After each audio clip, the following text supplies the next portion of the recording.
health emergency of COVID-19 and to comply with the executive order signed by the governor of the state of New Jersey, this meeting is being held via Zoom video conference.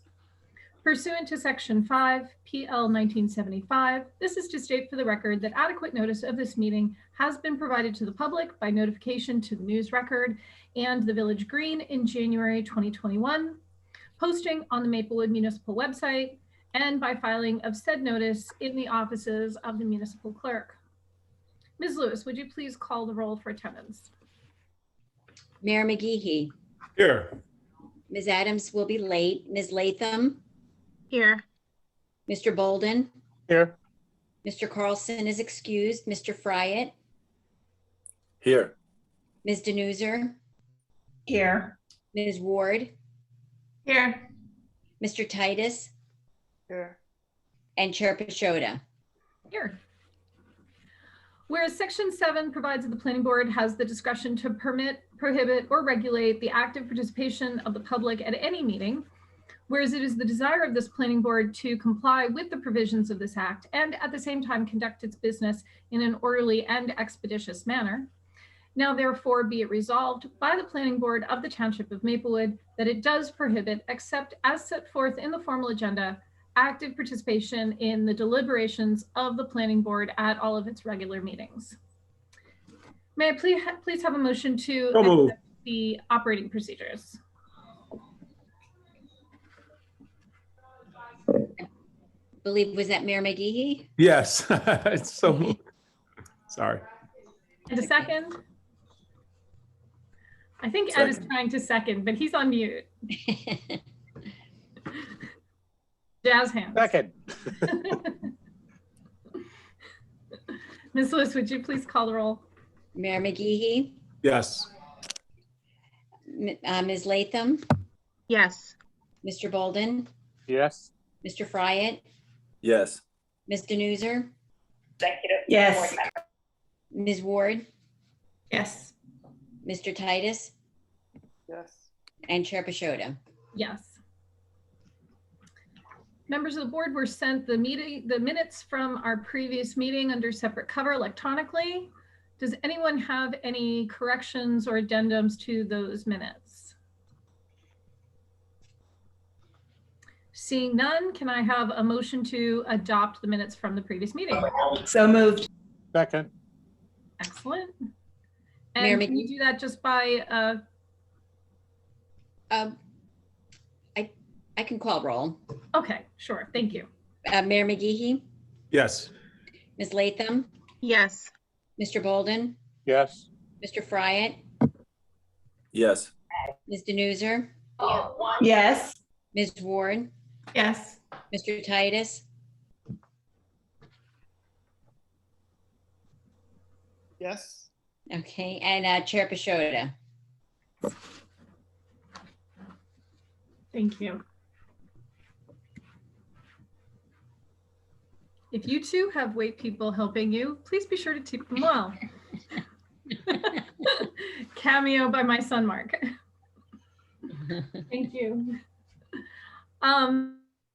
So moving on to the next item on our agenda, we have to do a resolution for the minor subdivision of the plots on Harvard Avenue. Can I get a motion to accept that resolution? So moved. And a second? Second. And Ms. Lewis, would you please call the roll again? Okay, so just a procedural matter. I do need someone else to second it. Mr. Bolden did not vote in favor of that, and only someone voting in favor of the action Understood. I'm can happy make to the motion. second it. Thank you. Let me see, Ms. Latham, Yes. Mr. Fryatt, Yes. Ms. Denuser, Yes. Ms. Ward, Yes. and Chair Pashota. Yes. Motion carries. Thank you. So our main order of business this evening is a courtesy review of the capital improvement plans for the Maplewood Memorial Library. I'd like to call on former Mayor Vic DeLuca. Thank you, Madam Chairwoman. Good evening, everyone. I was always taught to bring more people to the meeting than on the board, so we brought a lot of people to this meeting, and you're going to hear from most of them. So we're going to start off tonight with a brief update from our library director, Sarah Lester. Then you're going to hear from our architects, Sejin Kum, and their team, and that will also include our engineers, and then finally our landscape architects. And just to give you a little history, we submitted a zoning application in June of 2020 to Mr. Mendola. He told us that as a municipality, we're exempt from zoning regulations, and that the capital projects are subject to the planning board review and recommendations. So that's why we're here tonight.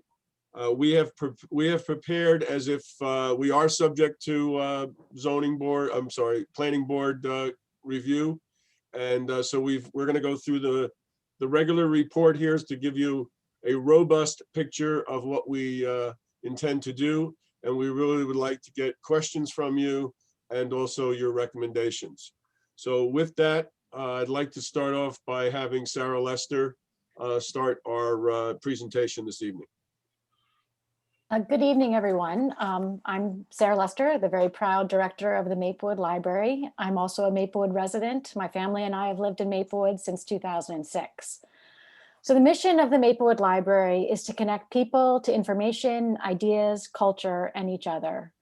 We are open to all. We take our mission very seriously, and in response to this, we have been planning really since 2012 for this moment. In 2012, we embarked on a strategic planning process that really went into a community survey. This was immediately following Sandy, when we had thousands of people in the library.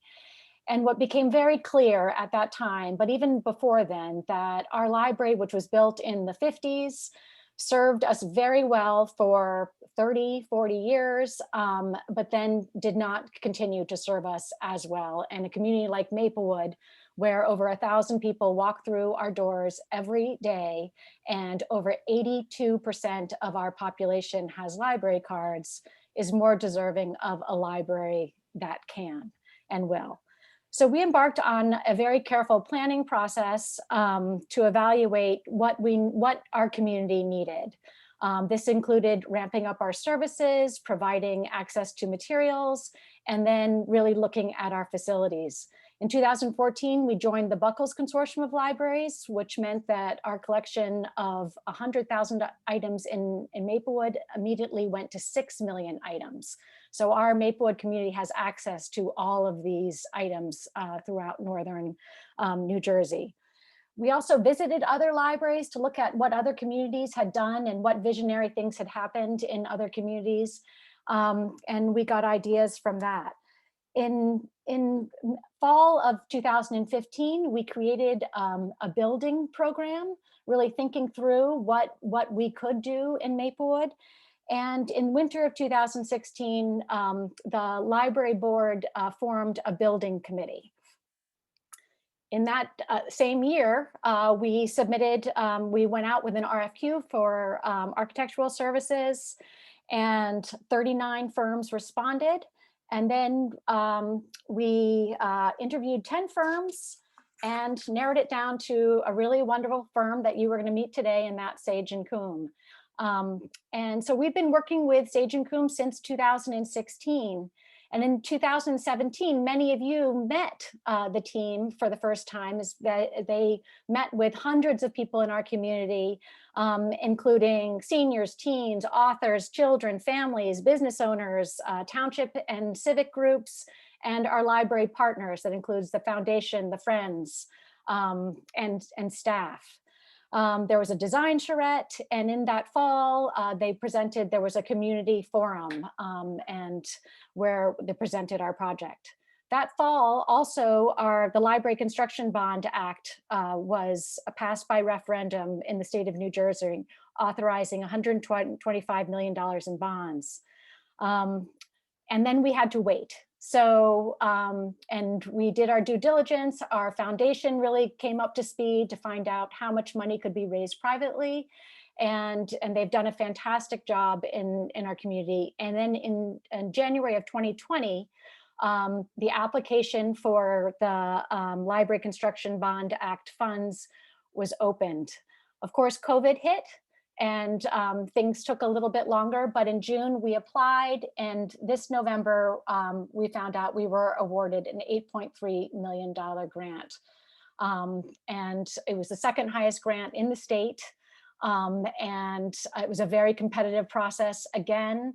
But I think the state saw how important our project was and is to our community. And we are very grateful for that, as well as the support of the Township Committee to then bond to make this possible. So I'm going to let the architects describe the actual project, but in just a quick overview, our square footage will increase by 30%, our seating and reading and seating in reading and meeting rooms by 78%, and our public meeting spaces by 78%.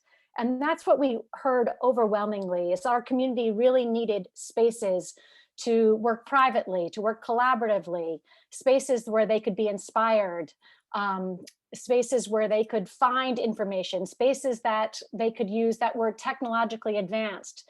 And in our current space, many of you who've seen it, you may know, even in our main reading room, we have one outlet.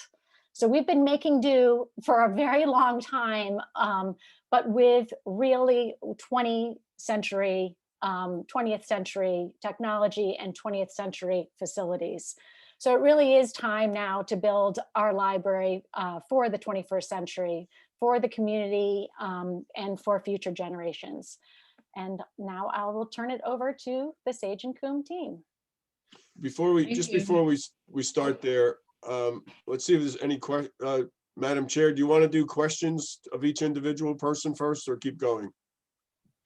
Actually, I think that questions from each person would allow things to be a little more clear instead of people trying to kind of go back after hearing from several people. I would just like to comment that I know where that one outlet is, and the lack of outlets actually has sent me to other spaces, both public spaces like other libraries in adjacent communities, as well as other business type spaces when I've been able to put up with a little bit more noise. Needed a change of scenery even long before COVID. So I'm really excited about the plans for the library. But are there any members of the planning board who have questions for Ms. Lester and what she's?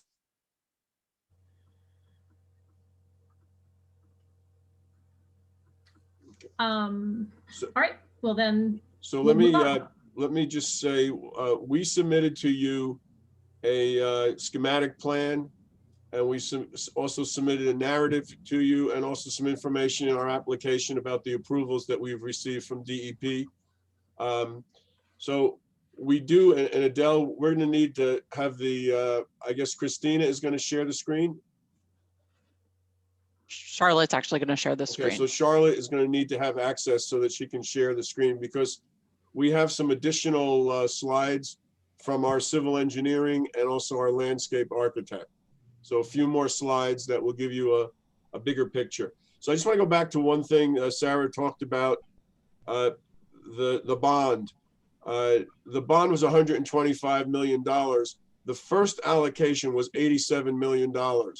And we got $8,388,250 of that, nearly 10% of the first part of the bond that was made available. So this is a huge grant for Maplewood.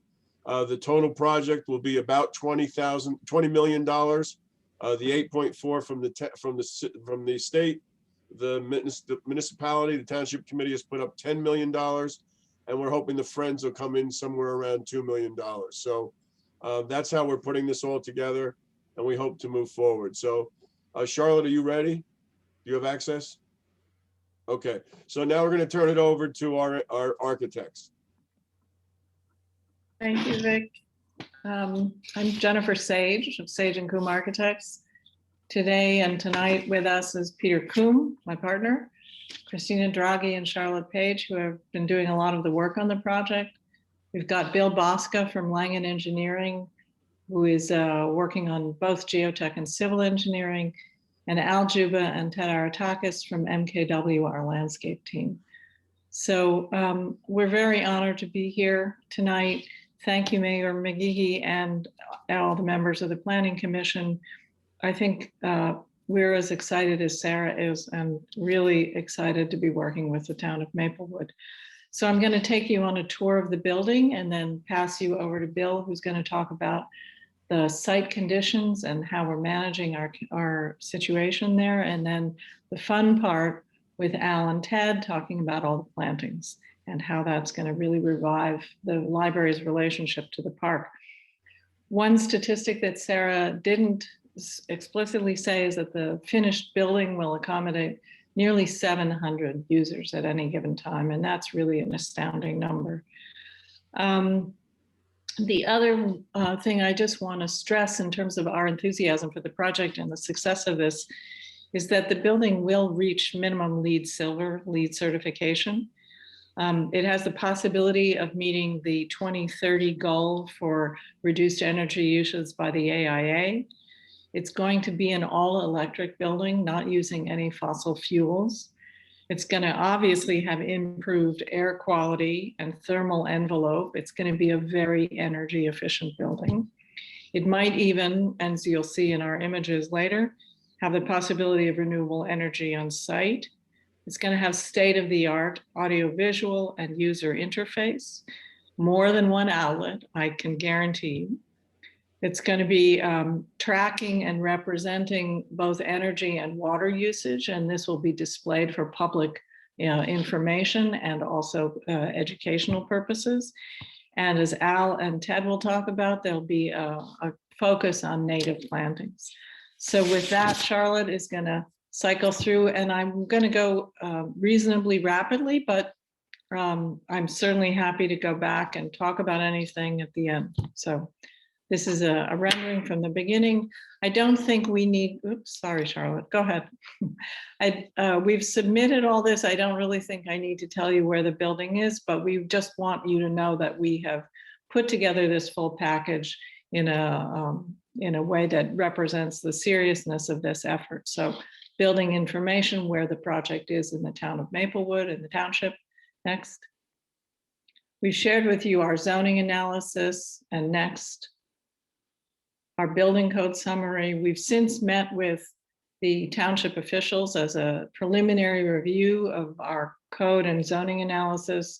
We believe we're in full compliance and have heard nothing to the contrary. We'll be certainly meeting with them again as the building develops, but that's all good news. Next. We have also shared with you this sort of gross square footage just by as a sort of a matter of business. So you know that the gross square footage of the building has increased by about 7,000 square feet.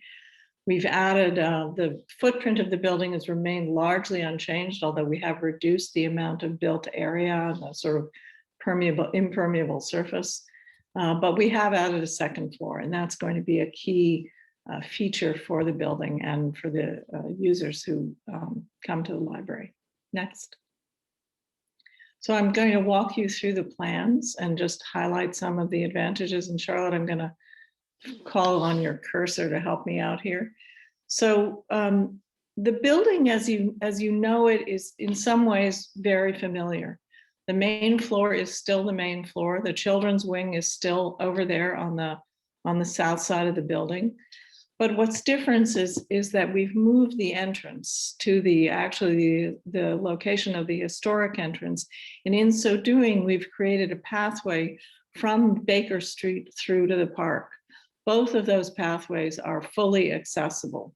Our third entrance to the building, also fully accessible, is the community vestibule that will serve the community room at night. The community room may be operated during the day when the library is open, but if the township and then the library has an event going on at night, the library can close and operate the community room at night. We all know the community room right now that's down in the cellar. So now we've kind of brought it into the daylight and engaged Baker Street on the sort of town side of the building. So we're very excited about that. And that really is going to add to the sort of public face of this building. Next. And down to the lower level, a little less exciting, but nevertheless full of good things, both staff rooms and mechanical spaces, but also a create space and a whole complex of small meeting rooms, because that was one of the things that was noted in all the conversations we had with everybody in Maplewood, that small meeting rooms, collaborative workspaces, it's really something that everybody needs more of and that the library today really does not have enough of. And then going up to the second floor. The second floor is really the exciting new space. You can see the roof of the children's room below on the south side of the building. And the second floor is really divided between two main reading rooms, both overlooking the park.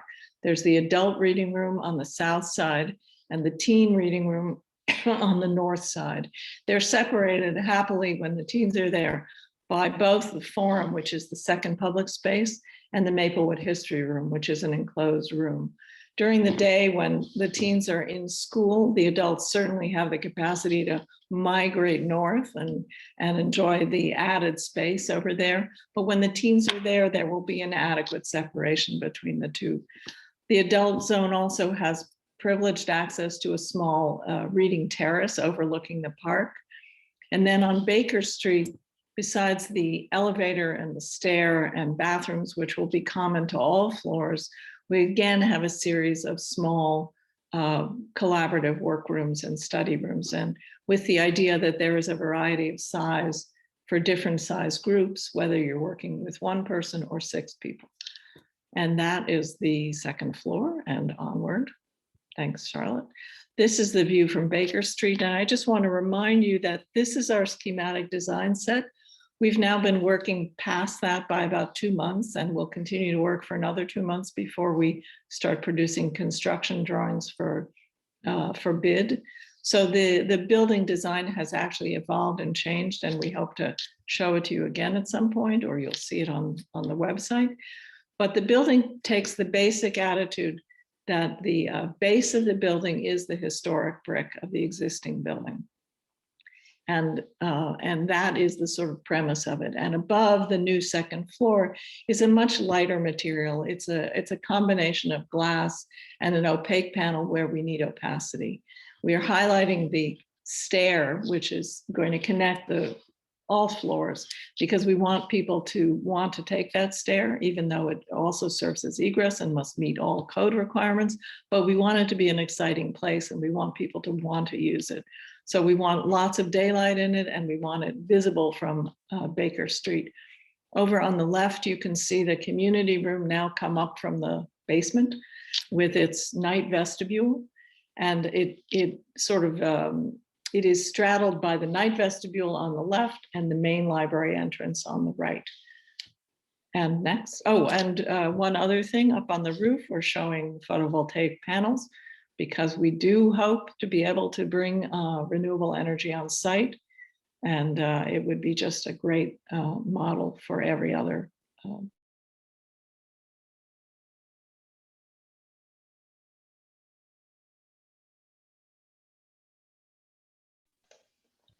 Did Jennifer freeze?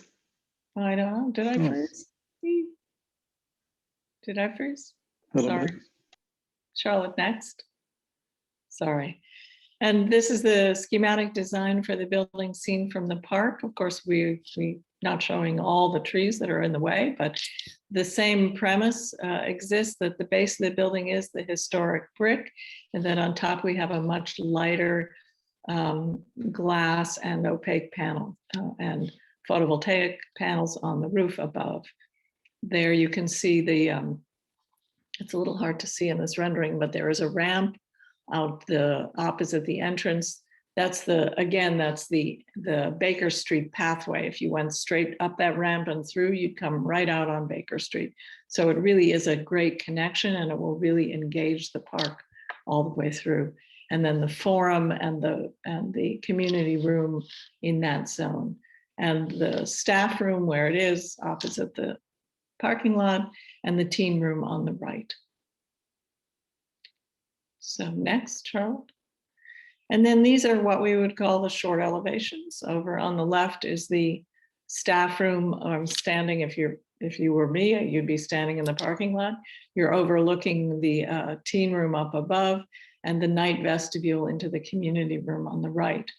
And then the short elevation on the south side is not dissimilar.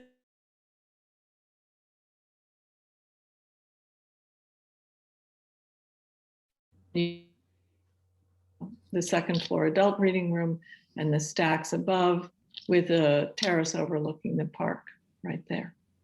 And next, Charlotte. This is a section through the building, and what's interesting about it is just the relative height of the second floor over the existing floors that we are retaining. And it's just going to be a great space overlooking the park. And next.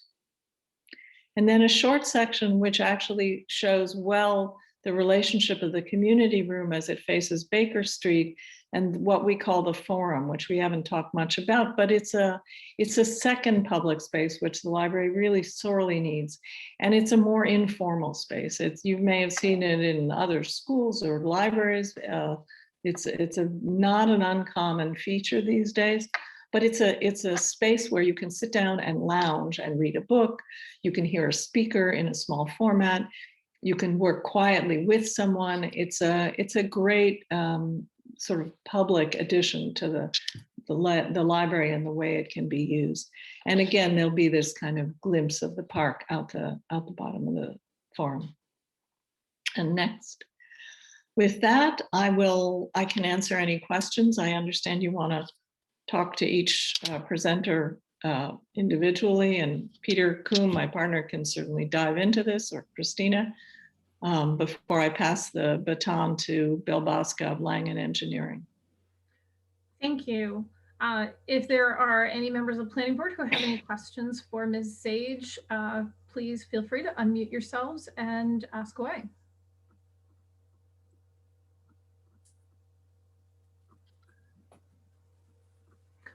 I have a question. Oh, sure, go ahead. Is there more than one set of fire stairs, or Yes. just the one stair? Can you point out the second for us, Sure. please?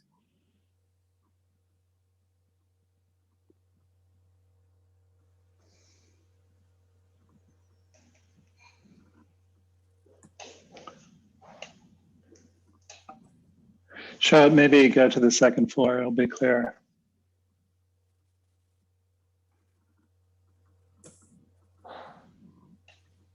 Ms. Charlotte.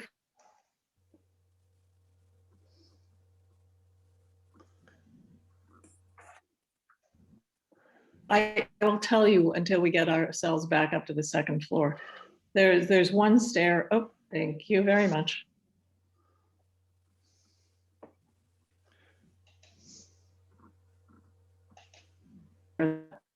Will be visible through a glass wall on the Baker Street side, and the other stair, which Charlotte is now circling with her cursor, is adjacent to the forum. Those are the two egress stairs. The building is also fully sprinkled, and we have reviewed this with the township officials, and including having provided them with a full code analysis, and everybody seems quite happy with it, including we met with the representatives of the fire department as well. Okay, great. So you don't need a second enclosed stair, the forum No, we stair. do over not. there. Okay. We do not. That's correct. Can I ask, while you're on the second floor plan, is there plans to occupy the roof of the community room in front of the quiet studies there? No. It is going to provide some daylighting through a light monitor into the community room. And right now, well, we're studying exactly sort of what the character of it is, but yes, it will not be a terrace. The only terrace will be the adult terrace off the reading room. Got it. Thank you. And last question for me. You mentioned that the building is in full zoning compliance. I just note and wanted to ask clarification on the height. It seems from your chart that you're actually above the district height cap. We are a little bit above the district, as I believe the cupola is right now, as well as the middle school across the street, because it's our understanding that as a public building, we're actually not subject to the R17 zoning. But that is it's the only respect in which we scratch the surface there. Understood. Thank you. Appreciate the And answer. it's noted in our zoning analysis. All of that is stated pretty clearly. So, Thank you. thank you. I have one additional question in reference to stair A. Is that since that is the only enclosed stair, you mentioned that it's the facade is a glass, I guess a glass curtain wall or something to that effect. Is that a rated glass to maintain that rated enclosure of a stair? It doesn't need to be rated if it's open to the exterior. If it were facing the inside of the building, it would be, but when it's adjacent to an exterior wall, it doesn't need it.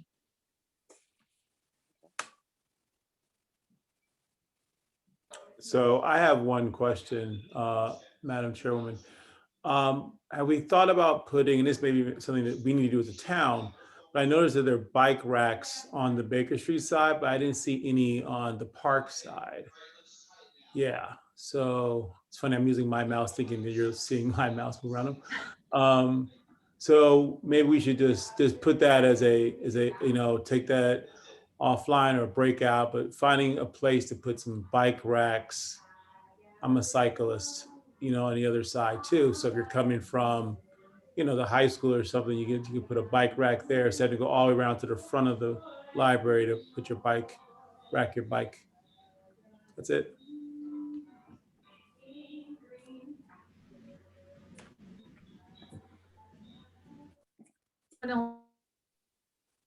For Ms. Sage before we move on. All right, then. We're happy to hear from the next witness. Thank you.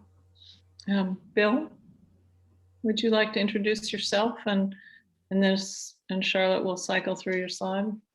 Yeah, and I'll give my qualifications first so I can be accepted from the board.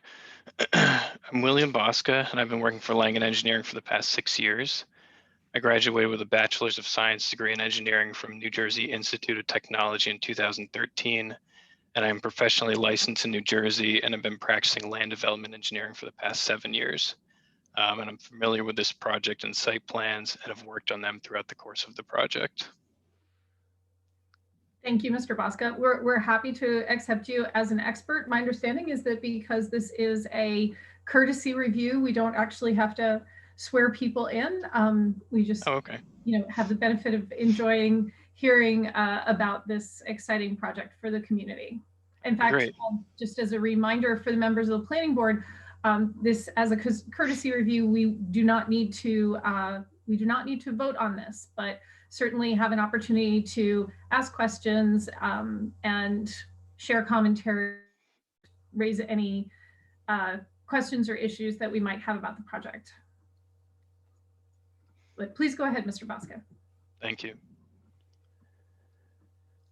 Okay, so the site is approximately 16.82 acres and is identified as block 17.02, lot number 126 on the Township of Maplewood tax map. The site is currently occupied by the Maplewood Library building with an at-grade footprint of around 15,000 square feet, and the lot also contains the park. This project includes the renovation of the existing library, alterations to the surrounding on-site sidewalks and parking, and additional landscaping.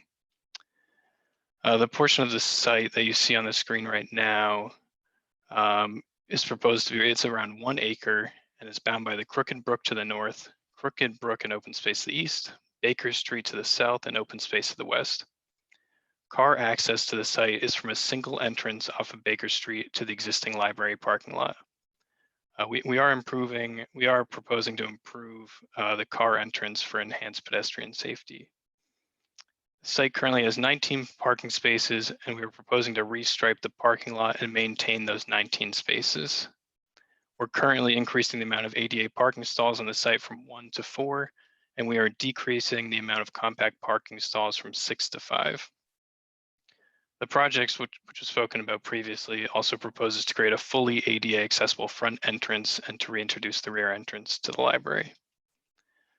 From a stormwater management perspective, the proposed development will have a de minimis change in impervious coverage compared to existing conditions. We also propose less than an acre of disturbance. As a result, no water quality or water quantity measures are required for this project. The project team does know that there are some concerns with water ponding in certain areas of the site, and we plan on improving this by increasing drainage away from the building and are currently looking into taking the roof leaders below ground connecting to existing drainage pipes. We're also looking to inspecting and potentially cleaning some of the stormwater pipes. The project team also understands that it has been looking into the issue of water infiltration into the basement of the library. We are looking into the design for a pressure slab to the full basement level on top of the existing slab. We were also proposing a waterproof membrane below the pressure slab that will wrap the walls, as well as a 3-foot high curb that will run along the perimeter of the building. For this project, we were required to do NJDEP flood hazard determination for the site. This determination indicated that the project qualifies for various flood hazard area permits by rule. These permits by rule cover the proposed improvements on the site. More specifically, it's the reconstruction of portions of the building, repaving parts of the existing parking area, and construction and reconstruction of sidewalk and the patio area. These activities require work within the regulated riparian zone and flood hazard area associated with the Crooked Brook, which is where the permit by rule comes into play. Per NJAC regulations, an activity that meets these permit by rule requirements may be conducted without prior department approval. And we have received a determination letter from the NJDEP stating this, dated April 9, 2020. Through this application, we've determined that the library is outside the flood hazard area from Crooked Brook.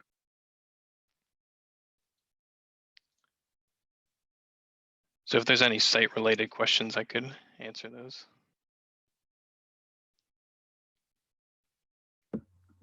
Do any members of the planning board have any questions for Mr. Bosco? As for the parking, was there any consideration in adding additional parking?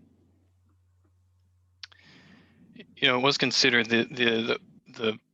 this site though has a large riparian buffer from the stream. Basically, we can't add any additional parking spaces in there. There's a lot of other site constraints that we would, that prevent us from doing additional parking on this site. So lengthening the parking lot was out of the question. Yes, it also increases the limit of disturbance that we have on the site. We're trying to make that as minimal as possible. We also have a Green Acres restriction. So if we were to expand the parking lot towards Baker Street, we would disturb the parkland where we have Green Acres restrictions. Mr. Bosco, we are adding 2 spots to the right as you come in the driveway. Is that correct? We are adding one ADA stall for access to the front of the building. Like I said, we're still, the overall parking stall count on the project is still going to be 19, but we are adding that 1 stall for ADA access to the front. I know I always had a problem when I tried to go there in the afternoon when I took the day off to take my sons to the library, and parking would always be difficult because you can never get any in the street, and then when I go in the back, I can never get any. So I had to always drive a pretty distance to park to come back to the library. And that's the only reason why I asked. And I noticed you took away some by providing more handicap. So now it will even be a little bit more difficult if somebody's going there with their child after school to find a parking spot once everything gets back to the regular norm, I guess. So just to be clear, I don't think we're adding, this drawing may seem to have added some handicap spots, but we're not adding more than exist there now. We may just be reconfiguring them. And I think, Sarah, you could speak as to why we want to put that handicap spot in the lot in the front here because of people crossing the driveway. Yeah, so we heard from many seniors in the community that that was a challenge for them. And so we are adding that spot so that's very, close access to the front door. I think the other thing that we're trying to do, and I hear you, parking at the library is a challenge. Parking throughout Maplewood is a challenge. But we are, trying to make the pathways around the library a lot easier to access and make biking more, entice people to bike, to walk. So we're really trying to create access that way. Okay, thank you. It appears that, well, if I recall correctly, the parking lot has a dumpster in the corner where I believe you have ADA spots now. So what is the plan for garbage pickup and where will it be held until it's picked up? Because I'm sure that the need doesn't go away, even if the dumpster. We're going to be working that out with the library. It will probably hover in that same general zone, but we do understand we need to sort of beautify it a little bit, and so we'll be working that out. Okay, thank you. Does anyone else have any questions for Mr. Bosca? I have a couple. Certainly, go ahead. Mr. Bosca, you mentioned that you're outside the Crooked Brook flood area. Are there any environmental regulatory requirements because of your proximity to the brook? Yeah, so that's what from NJDEP, we needed to do a flood hazard area determination. From that, it was determined that the permits that we needed to get for them they're basically called permit by rule. So they don't technically issue a permit to us besides the flood hazard determination. And, the reconfiguration of the patio, of the sidewalks, of the parking area all fall under these permit by rule. There's really no complexities there from a regulatory standpoint. No, pretty straightforward from the DEP That's on great. that one. But that's wonderful. My other question was on the, you mentioned the water infiltration that's presently in the basement and the measures that the design team is considering to prevent that in the future. Would you, and I note that you have a mechanical room and a server room, IT server room in the cellar. Are those to be considered now dry, flood-proofed and fully resilient? So we're looking into an impervious membrane around the basement area. Are you talking about for insurance purposes? Are the measures that you are being taken sufficient that water will not infiltrate the cellar in the future? That's what we anticipate with the impervious membrane. And I think you mentioned that there was a 3-foot height. Does that not need to extend to the top of the cellar wall to ensure any high flood water? Or I'm just trying to gauge the level of confidence that you have that the cellar will be waterproofed going forward and that the mechanical and IT equipment, especially that's being located there, will not be damaged. Yeah, the measures we're taking should prevent any water from getting into the basement area. Thank you very much. That's my only other question. So Tim, one other thing that we've found is some of the drains off the roof are just going into the ground. Is that correct, Bill? Yeah, a lot of these roof leader connections are just daylighting to the surface. So basically they're at grade. We're looking into taking them below grade to the existing pipes around the library. We think that'll help because it won't create the ponding and the seepage into the Right. basement. Don't have any more standing water, Correct. right? Beautiful. Thank you very much.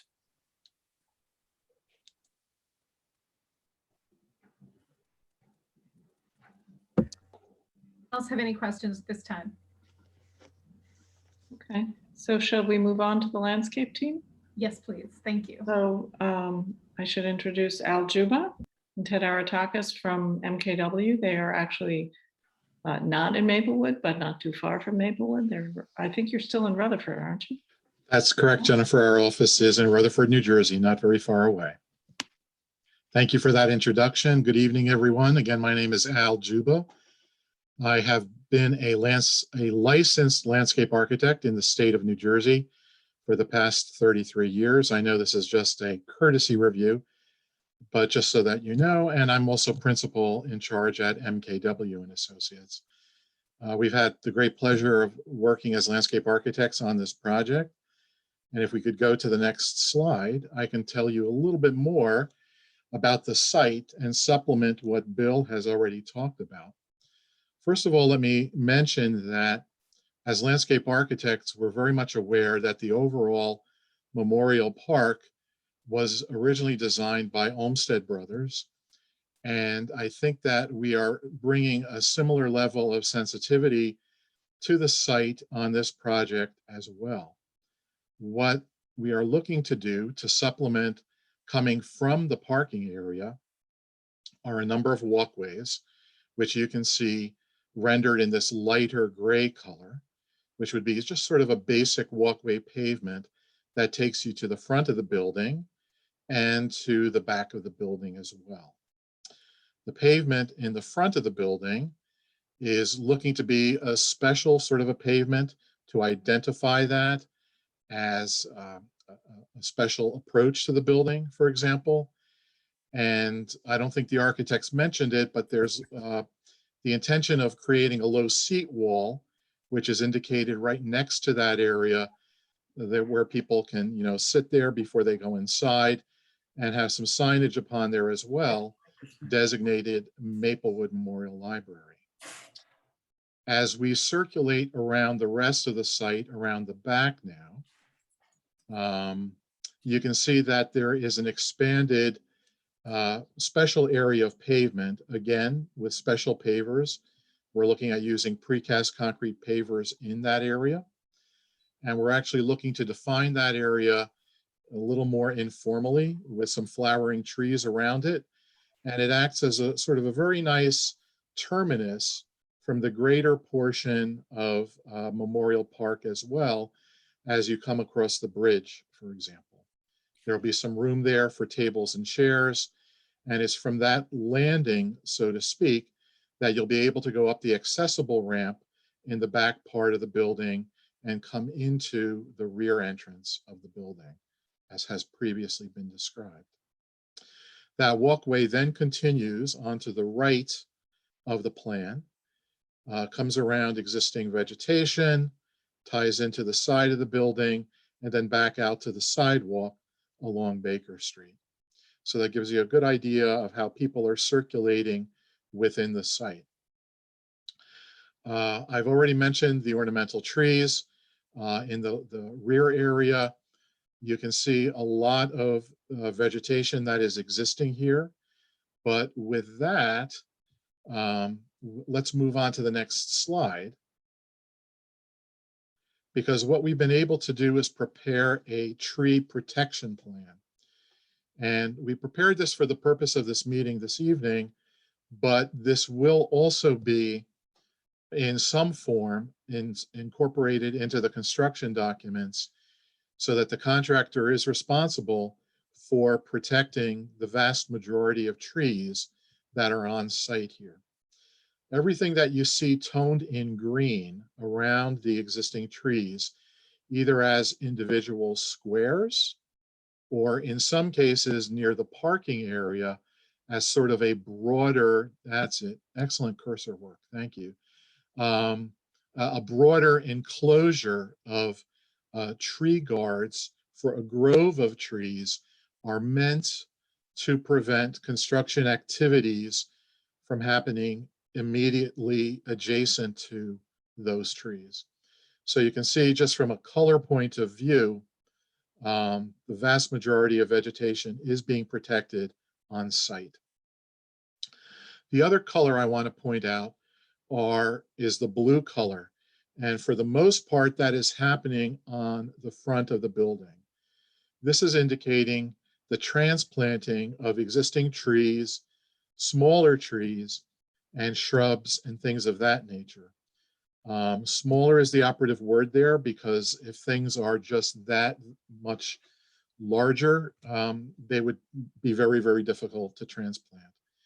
We have met about 3 weeks ago with the Maplewood Garden Club and the Maplewood Library, Memorial Park Committee, Garden Committee, and explained to them this plan. They are currently working up guidelines and a plan of action to transplant those plants that are indicated in blue, either this coming fall or the following spring. But needless to say, whatever can be transplanted in that area will happen before construction starts. And then the last thing I wanted to make mention of are the red X's that are shown on this plan. And those are indicating plant or tree removals that we need to deal with. The area where the cursor is right now is in the rear side of the building. There are numerous large shrubs that are happening within that area. They are such things as hollies, cotoneasters, other sorts of large evergreen shrubs, much too big to be successfully transplanted. But in the way of the development of that area for the building facade, as well as the egress and the access routes that are coming out of that space. Next to the building, in the front of the building, you can see we've got some notes that say remove hedges. These are existing taxus hedges, existing yews, I should say. They are clipped right now. When we spoke with some folks about this from the library last week, they were very helpful. They were very happy not to have those there any longer because of their ongoing maintenance issue in sort of maintaining those from time to time. There is an existing yellowwood tree at the entrance to the driveway, all the way exactly, which is in very, very poor condition right now. And that would also be coming down. And then the last one I would like to mention is the black walnut tree, which you can see located there right in front of the building. Its root zone, its critical root zone, because of the size of that tree, it is a 36-inch caliper, according to the latest survey. Its critical root zone is that dashed line that you see there. And with the restoration of the new front entrance into the new building, to recall what the previous front entrance was, the incorporation of a new paved area, that new paved walkway I was talking about on my previous slide, we feel will be difficult to maintain the health of that tree, which is why we are calling for its removal. There are other issues with this tree. I'm not an arborist. I'm not portraying myself as one. Ideally, a black walnut tree is being planted out in an open lawn space because it drops these nuts, which are about baseball sized, over an extended period of time, usually from August to October. They are prone to hitting people if people are walking underneath them. They're also prone to staining pavement. They're very, very high in tannins. So it's with these considerations in mind that we are calling for this tree to be removed. I'd like to go to the next slide just to show you what some of these plantings are like, what they actually appear as. In the upper left corner, that is the black walnut tree that you see along in there that I was just talking about. Next to that in the middle are some crepe myrtle trees planted in the front of the building, again, small enough to be transplanted. Similarly, the ramp leading up to the front of the building next to that has plant material that's able to be transplanted.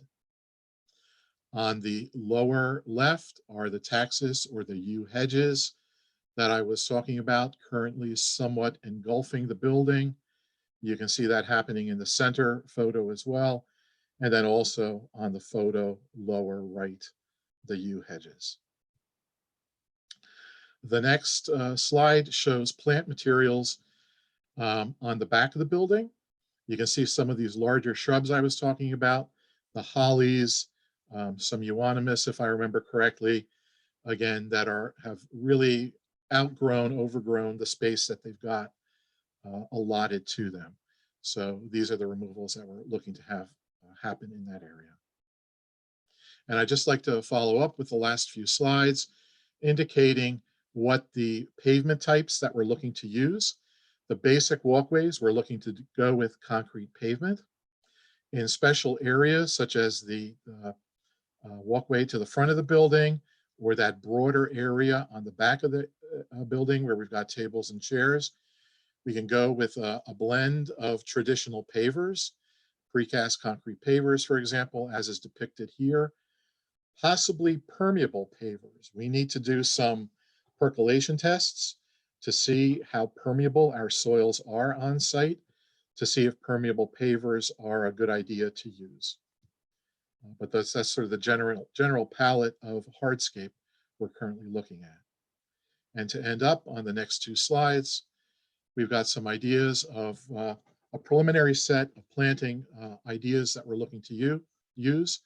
Shade trees, for example, a willow oak, Quercus phellos, a really nice shade tree, native to this area as well. And we're looking to use those on the front lawn, flanking the entry to the building, 3 of them. So they're sort of taking the place of that black walnut, which we're looking to have come down. And then ornamental trees like the Magnolia virginiana, sweet bay magnolia, would act as ornamental trees, again, another native. Shrubs such as summer sweet, winterberries, red twig dogwoods, and dwarf fothergillas. Again, these are all native. They are very habitat attracting type of plants, bird attractive plants and insects and pollinators as well as providing interest throughout the 4 seasons of the year. So I think we've got a really good palette. And that brings us to our last slide, where we're also looking at plantings more herbaceous in character, such as perennials and grasses, things such as milkweeds, coneflowers, Joe Pye weed, and iris, as well as mountain mint, black-eyed Susan, and New England asters. There's a great range of flowering time from spring to fall on many of these, or they may just bloom in the spring, but there's something else to take their place in the summer and the fall. Again, very pollinator attractive as well. And then grasses such as Pennsylvania sedge, fox sedge, soft rushes, and little blue stems. A lot of the sedges, of course, are shade tolerant. So we're very cognizant of the site conditions that we've got on the project as well. That wraps up our landscape architectural scope. And please allow me to take any questions that anyone may have. Certainly. If any members of the planning board have any questions, please feel free to go ahead. Madam Chair, this is Mayor Frank. This is a great presentation. Thank you for that, Al. Thank you. We thought about lighting, especially in the evening time, to light up some of the beautification that you're doing, simply putting some type of solar like lighting in. So getting some solar energy in the day, and then at night, like a lot of residents have this in their homes where their front lawns are lit up, where they're the necks of the trees and the flowers and the flower beds. Have we considered some evening lighting to really illuminate the library at night with all this beautification? That's not currently in the landscape scope, but Jennifer, is that Yeah, something I that? can, we Thank do. you. We have a great lighting designer who actually happens to be a Maplewood resident, Lee Brandt of HLB Lighting. And they will be doing exterior lighting for the building and accenting. I don't think, we want to be careful not to get those trees too excited thinking it's daytime, but I think otherwise we will definitely be doing that. I know we've also talked to Sarah about security lighting as well. Beautiful. Thank you. Alan, can you go back to the slide with the building and show us the redwood trees that are being preserved? And some of them seem to overhang the building now. Charlotte, if you could actually go to the next slide. And the redwood trees, I think that you're talking about, Vic, are the ones in the front of the building. Yes. That, Charlotte, if you can get your cursor over to the right a little, that's the area right there. That are sort of enclosed by our tree guard for groves. And for that matter, that cluster of trees closer to the crosswalks of Baker Street are the Dawn redwood trees as well. But we are looking to maintain those. There may need to be some pruning necessary in order to, do the work on the building. And the trees in the rear right, there are also some large trees there.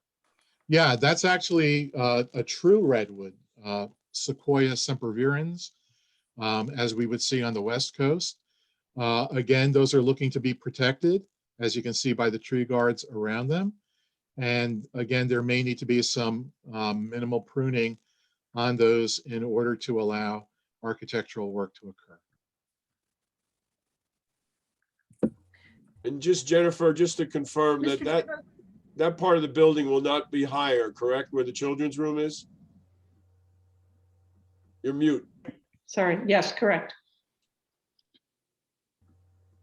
So with that being the case, there would be perhaps no pruning necessary on those actual redwood trees in that back corner there.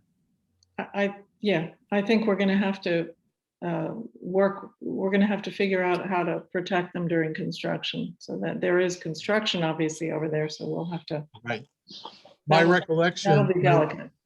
My recollection is that those trees are fairly high branched to begin with. I think they come on the park corner of the children's room. They're pretty close, so we're Okay. going to have to look at that, but I'm sure we'll figure it out. And if we need to get an arborist, we'll do that. Absolutely. So I just have a question about the tree in front that you spent a lot of time talking about, because I'm of course concerned. So what I see from the drawing is that if you trace the roots out as far as you did, it definitely interferes with the building a little bit, but maybe not substantially. And so was any thought given, because that's a gorgeous tree, and anyone here will tell you that taking down mature trees is something that I, on the governing body, have been fighting against doing as much as possible, since our tree Understood. canopy is being reduced so much recently. And I see, so we're working around a pathway that it seems to me might be able to be altered, because that's new construction, if you will, new paving, in such a way that I wasn't convinced by your argument as to why it needed to be removed. So maybe you could try harder. Okay, let me offer this. The pathway that we've got coming up to the new front of the building, the new front door of the building, and perhaps we go back to the previous slide so that we can see that, is set at a particular dimension to to allow it to be sort of this gracious entrance to the building. The fact of the matter is that this tree, the black walnut, is planted very, very close right on that edge of the pavement in that area. And for that matter, it actually interrupts the sidewalk. That when the sidewalk was poured, the sidewalk was actually poured around the base of the trunk as well. So there's a little sort of a notch in that area. And our concern is that with doing the excavation for this new pavement coming up to the building, that a substantial amount of that root system of the tree will be disturbed. The tree is a fairly old tree. And again, I'm not an arborist, so I can't say what condition that tree is in, but we're concerned with its ongoing health and even its life should it be disturbed by that degree. Now you may say, so change the walkway, do the walkway differently and that sort of a thing. The problem is, if we go back to the next slide, you can see what its critical root zone is. And, you know, even though that root zone is shown as going into the building a little bit, I understand what you're saying. It's a pretty, I don't want to say it's an exact science, but there is a relationship between the caliper size of the tree and how far out its root zone goes. And using that formula, we have, you know, expanded that out to what we believe that critical root zone of the tree actually is. To locate a new walkway outside of that root zone will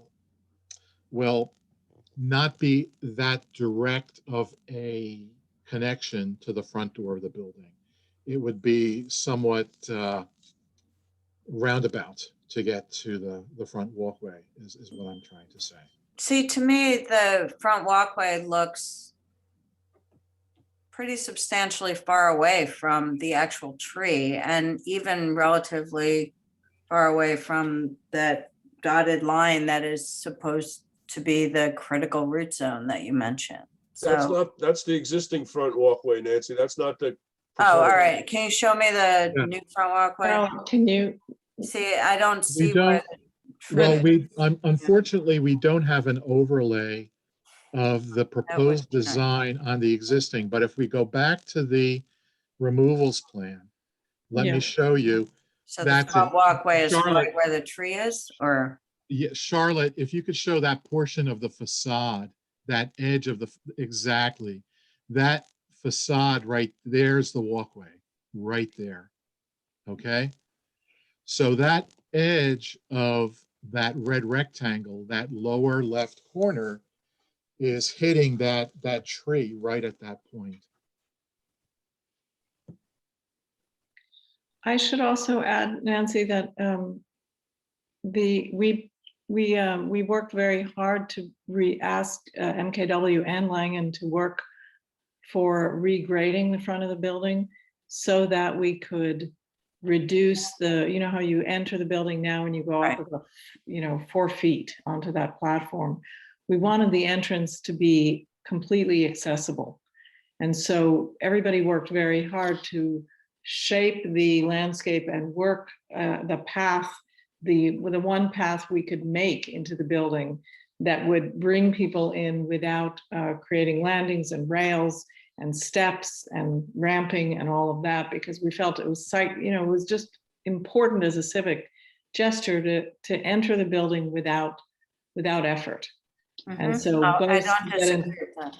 Yeah, that was I think that was a big factor in how all of this ended up being worked out. I mean, particularly in terms of the path. Yeah, that's correct, Jennifer. It's not just the horizontal layout of this path relative to that tree, but it's also the vertical, in that we've had to do regrading in order to get up to that grade level of the building, which will affect the integrity of that tree as well.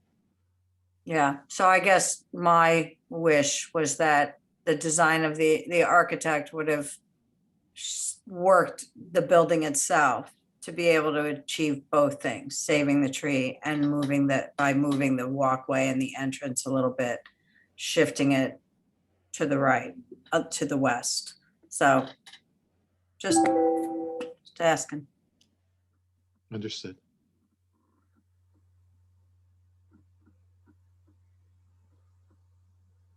Does anyone else have any questions for Mr. Juba? I have a quick just question on the presentation we were provided on the schematic rendering slide. I believe that on like the southeast side, the planting in our packet was labeled, no, the landscape plan.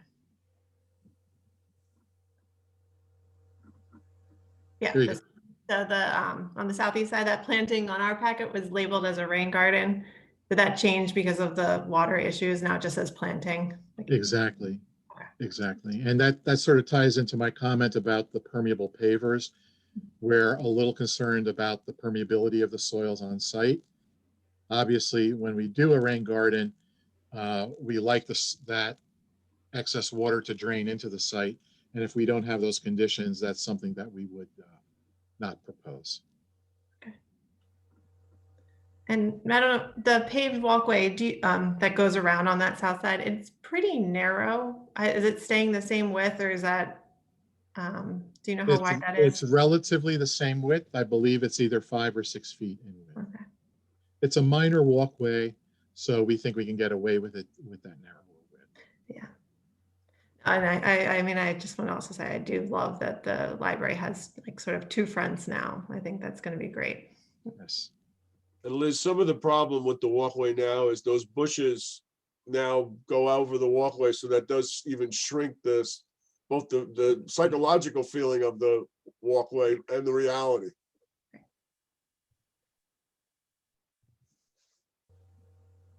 Yeah, I love the beautification of the park side of the library. It really just, it changes the whole use of the building. Have a lovely entrance on the park side and make the building better relate to its surroundings and to the park itself. That was the idea. Thank you. I think Nancy had a fair point about, designing the entrance. A couple things. This is the original entrance when the building was first built, correct? This is the location? Jennifer? You're Yes. on mute. Correct. Okay. Sorry. You're talking to yourself. And then also, if you could go back to the community room and show the interaction of how people get in at night and then they would leave without having to go into the library. How Yeah. important that is. Yes, it is. I mean, the community room elevated from the cellar is really connected to the main library, but we see it as a very active piece of the library that can operate in the evenings. And so that community vestibule will be this sort of land.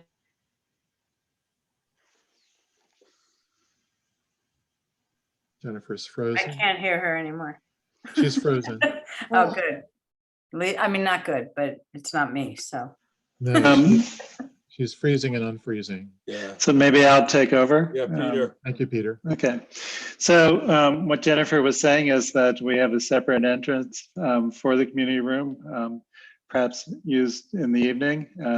She was about to describe it as a lantern. It's mostly glass. Off of the community room vestibule are accessible restroom and another restroom, which will serve the community room. It and the vestibule and the main entrance to the library are all at grade. So there's a possibility to enter the room from both sides. I have one Jennifer, were you going to add to that? No, perfect. Thanks, Peter. Okay. I have a question. Brothers, partners.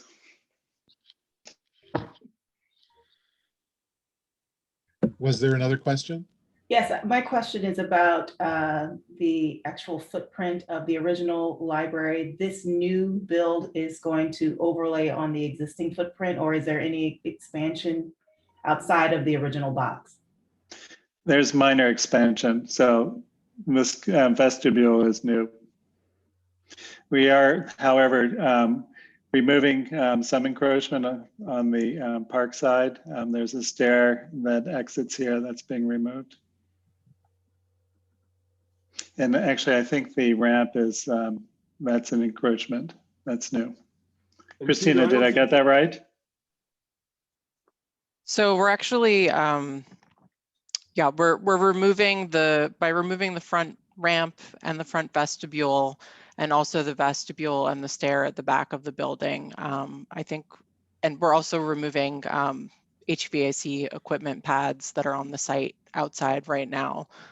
We're actually reducing your overall lot coverage, but the footprint of the enclosed building itself does get, I think, 250 square feet larger just because of that community vestibule. Thank you. And I don't think it was made clear that the current brickwork on the front, on the first floor is going to remain, correct? Yes. Yes. And the foundation is going to remain. So really, we're not expanding the foundation, and the outside walls are the current walls that they see are going to be the current wall, the future walls of the first floor, correct? Yes. Yes. Yes. Yes, we've in fact begun sourcing brick because we may need to patch here or there. So we'll be very carefully matching.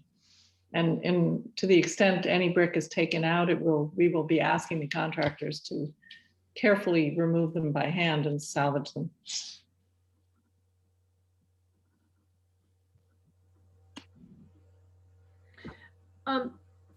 So I love the fact that there's lots more community space and lots more collaborative space.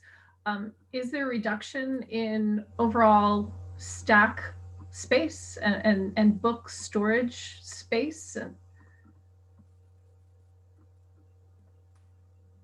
Can Sarah talk about that? Sure, I can talk about that. There's a slight reduction in stack space, but that really has changed over time in how, since we are part of a consortium library, we don't need to be, a warehouse of books as much as we did in the past. And with greater accessibility to our e-resources, that usage has changed. That being said, and as I said, we are a community of readers, and even during this pandemic, our circulation has remained very high. So we are being mindful of that, but it is a slight reduction overall. Thank you. Yes, I recognize that the way we use libraries today, my kids are horrified when I try to explain how I was in school and I needed to go to the library and pull out Encyclopedia Britannica to look things up, and that Google didn't exist. And your card catalog, Karen. Yeah. My children can't even begin to understand how libraries used to be used. And so I recognize that the change in usage means change in storage space, usage space and stuff. I was just curious about overall space for actual materials. I have a question about the community room and its usage in the neighboring homes. Because the community vestibule is suggesting that there will be after business hours for the library, have we had a discussion about what types of activities could actually take place in the community room given the neighboring residents?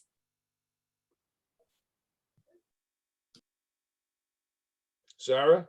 Sure, I can say right now we are guided by, we have a meeting room policy that we have a library board of trustees that oversees the library, and a meeting policy that guides all of our usage. When we talk about after hours, I mean, the library is, before COVID, we were open 3 nights a week until 9 o'clock. But what can happen is we have community groups like the Garden Club or the South Mountain Reservation. I'm just trying to think of different groups that use the room that typically stayed longer in that room than 9 o'clock. Right now the usage is not, it really is, it's community groups that need the room after hours. I mean, that obviously may change, but we will. Yeah, I would say, Sarah, just given the limitation of sort of event space that we have in our town, that I'm excited about the potential for it to go beyond the garden club and potentially be a venue that could be used within whatever guardrails of protocol for being neighboring to residents. But I mean, we do have very few options for event space. So I'd love it that it would evolve to be more. Great. So I apologize because I came on late because of a, friend visiting for the first time in 5 years. But did we touch on, or did you touch on any consultation with either the Memorial Park Conservancy or the Historic Preservation Commission on the design to the extent that it affects the park? And if so, then I can just go watch the recording, but I just want to make sure that gets on the record if it wasn't discussed already. We will be, I think Al did reference meeting with the Conservancy, or at least some representatives from the Conservancy. But we will be presenting to the Historic Preservation team. John Gordon's already reached out to us. I will say that this is schematic design, and the building design will develop and continue to develop for the next, few months. But we will be showing them the schematic design, which is what this is. Good, because I think while I understand your point, I think the earlier in the process with the design, the better, because they have really good input sometimes that can help before you go in one direction, then have to pull it back. So Jennifer, this would be our second presentation to Historic Preservation, correct? Yes. And there was one earlier, a year ago or so. It was, well, we 5 years ago, Vic. We don't know anything about. Yeah, I know we were doing it remote, so it might have been. Yeah, it might have been just about a year ago. It's also true that the whole design has gone through SHPO, the State Historic Preservation. So, and they have blessed it. So, and that was along as part of our obligation to the bond submission. Because we're also redoing the bridge behind the library probably within the next year, 18 months. Okay. So we just want to make sure, that we are coordinating, right? So we don't screw that up. Okay. Thanks. Sure. So just on that, it's a good point, Nancy. We added the assistant engineer to the building committee. So Hussam is there so that we could take into consideration things like what we're doing in the park. So he's aware of that, and we can build that together with what we're doing. Okay, great.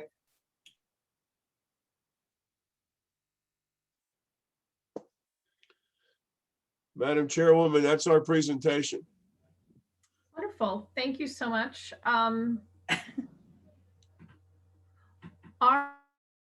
Look with us this evening, who would like to ask any questions?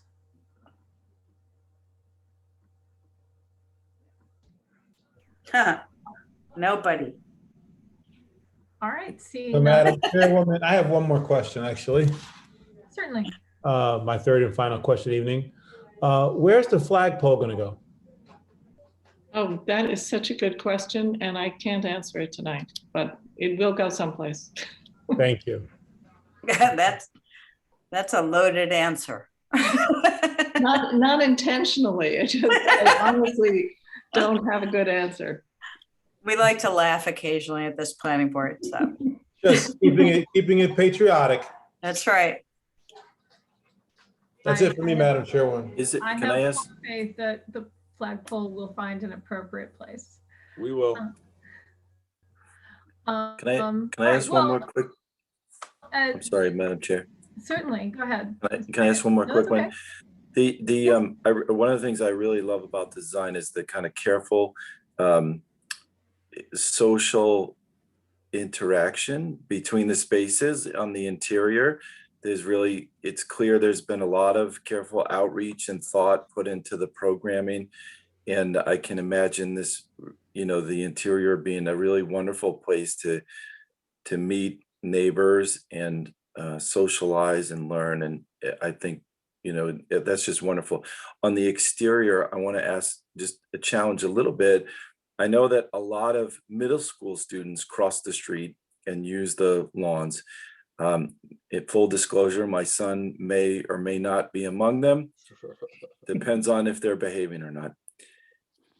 Have you put in any thought to furniture or other kind of casual, you know, pieces that might occupy that east lawn or the south lawn that might entertain middle school or serve the middle school community without becoming too much of a problem for Miss Lester, who I'm sure has opinions on the matter, but middle school students, can you talk about that with regards to the landscape is my question. Al, do you want to take this? I think we could give some additional thought to what sort of furnishings that we might want to include in that lawn area. I mean, I did mention the crosswalks in that intersection before, so we do understand that there is some of that occurring. And I think we could give some more thought to that, absolutely. Thank you very much. I appreciate that. Okay. That depends, Tim. Do we want to encourage or discourage? Well, I suppose I would defer to Ms. Lester on that, but I certainly, as a public space, I would raise my hand for encouraging. I would agree with that. I don't think we want to discourage our children from using the library. No, it's not about using the library, Frank. It's about issues that are decades old of disturbing those who are using the library. So the same kids are doing it for decades, or I'm confused? No, Frank, Okay.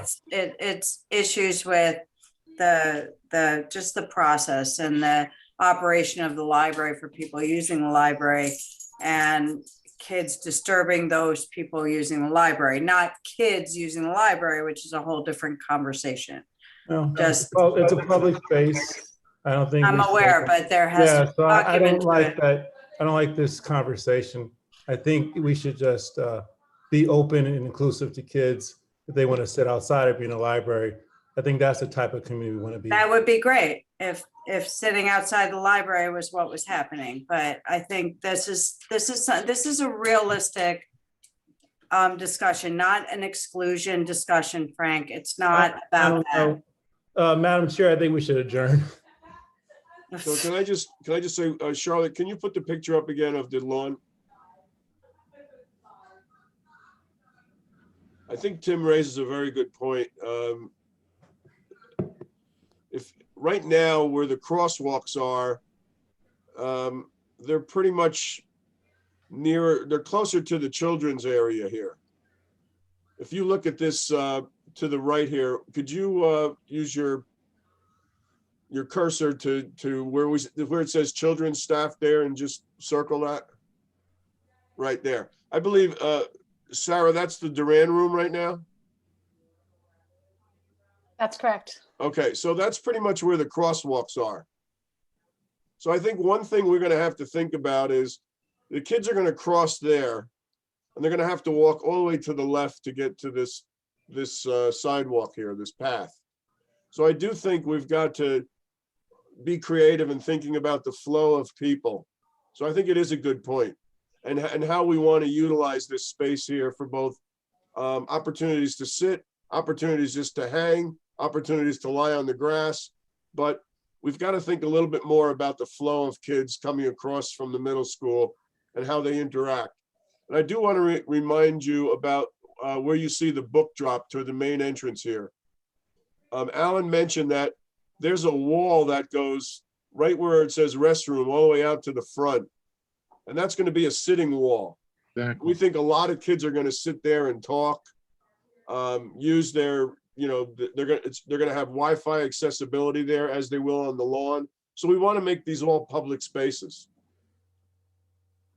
I think the one thing I want to add is that in our community, when we had our community meetings, everybody said the same thing. Our teens, our middle school kids, our seniors, our families, they all wanted a beautiful space that they could, you know, that could be theirs. And so I think our teens are going to have such an incredible space in this library that I think they're going to want to come in the building, and this space will be theirs. So I'm really excited about that.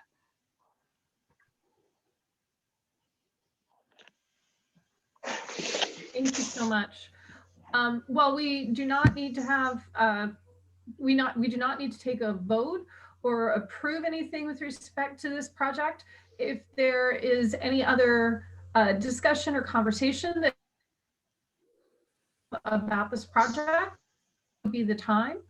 So if any share any additional thoughts, please feel free to take yourself off mute and go ahead. Were you talking to the board, Karen? Yes, I was. Okay. I just want to thank the library board, the foundation, and everybody and this team. It feels like it's been going on a long time, and we've had a lot of public input and a lot of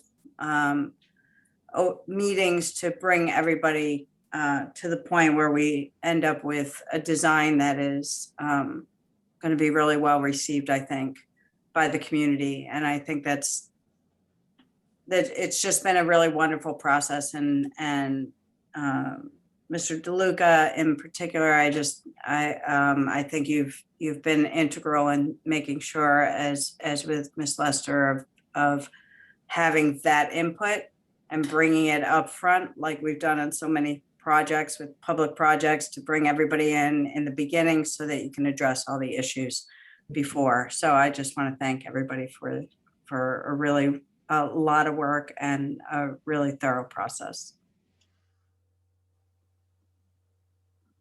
Thank you, Ms. Adams. Anyone else want to share their thoughts and comments?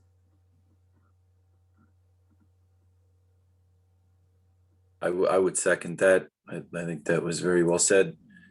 This is clearly the result of, we're at a point where, you know, so many people have contributed their time and vision and leadership, and I'm very grateful to the township and the library staff and the Friends of the Library and this world-class design team. I think the community is very fortunate to have this opportunity. I think the design is of a very high integrity, and I'm very much, you know, it's clearly consistent with our community values and for equitable space and sustainability and resiliency and social connections. And it just touches on so many wonderful things that makes Maplewood special. And I think it really feels like a Maplewood building. So I'm very excited for this project. And I just want to say thank you to everyone involved. Thank you, Mr. Fryatt. Anyone else have any comments to share? Well, then I'd like to add my thanks to the team for a very thorough presentation. And I know that I certainly look forward to seeing this become real in the months and years to come, and enjoying it as a wonderful space for people of all ages to much. Madam Chairwoman, I just had one question. I know you're in the early stages. What is your estimated time for completion? Our documents, I believe, are going to be done at the end of the summer. No, I meant construction. Oh, construction. Oh, gosh, I should have that in my head. So it'll be 18 months from December of this year. Right. June of 2023. So, yeah, mid 2023. Thank you, Vic. Thank you. Around the time, Ed, that the Mets will win the World Series again. No, we'll win it before then. Sorry. I didn't realize that's how we're measuring time. Yeah. Well, it'll never get built then. Madam I was going to Chair. say it. Madam Chair. Yes, Mr. Edelson. I just want to point out that what the planning board's charge is in this particular proceeding is to review the plans and to make a recommendation, review and make a recommendation. The words are in conjunction with such master plan. And then there's a provision that the township should not actually spend any money until they get that report. They don't have to follow the recommendations, but I just don't know whether the board feels that they want to make any recommendations at this time. A lot of things have been discussed.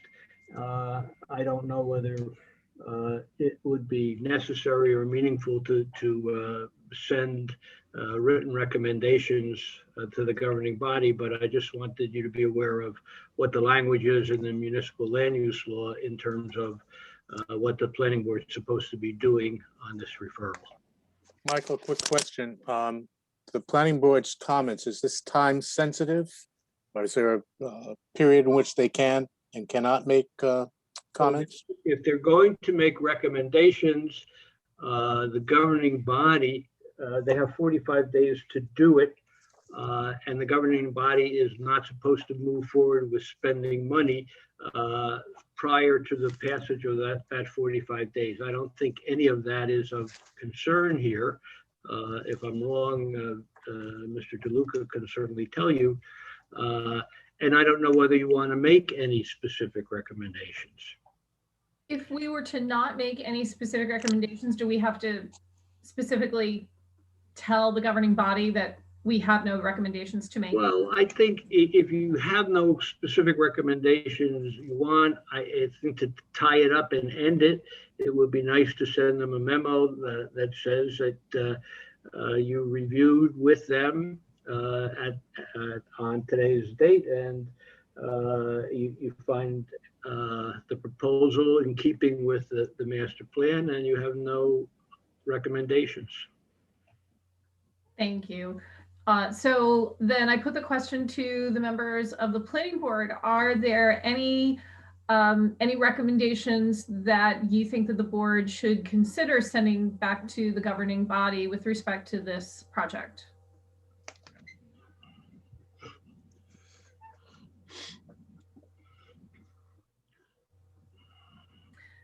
All right, then. So then I think, do I need a motion in order to send a memo to the governing body that we have no specific recommendations with respect to the project? Yeah, I think somebody should move that a memo be sent to the governing body saying that they believe that the proposal is not only in keeping with, but furthers the intentions of the master plan, and the planning board has no specific recommendations. So moved. What you want to do. Second. All right, then, Ms. Lewis, would you please call the roll? That wasn't a motion, but that's okay. I didn't make the motion. I thought I understood Ms. Adams to be making the very motion that you outlined. Was that not your intent, Ms. Adams? Nope. Because I can't really vote. So. You can't vote, yeah. I think was it Ms. Denuser? It was, and the motion is that this governing body does in fact have no material recommendations to add to the plans for the library, and that it is in accordance and alignment with our master plan. Thank you, Ms. Denuser. And I'm sorry, did we have a second? Yeah, I'll second. Thank you, Mr. Bolden. Ms. Lewis, can you please? Yes. Mayor McGehee? I believe I had to abstain. You're sending it to me, right? Yes. I have to abstain, yeah. Yes. Yeah. Okay. Ms. Latham? I'm an employee of the library. Do I have to abstain for this particular vote? Yes. Okay, I will abstain as well. Okay. Mr. Bolden? Yes. Mr. Friott? Yes. Ms. Denuser? Yes. Ms. Ward? Yes. Mr. Titus?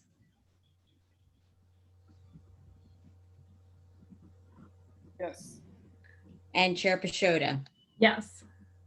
Motion carries. Thank you. Madam so Chair, much. one last thing.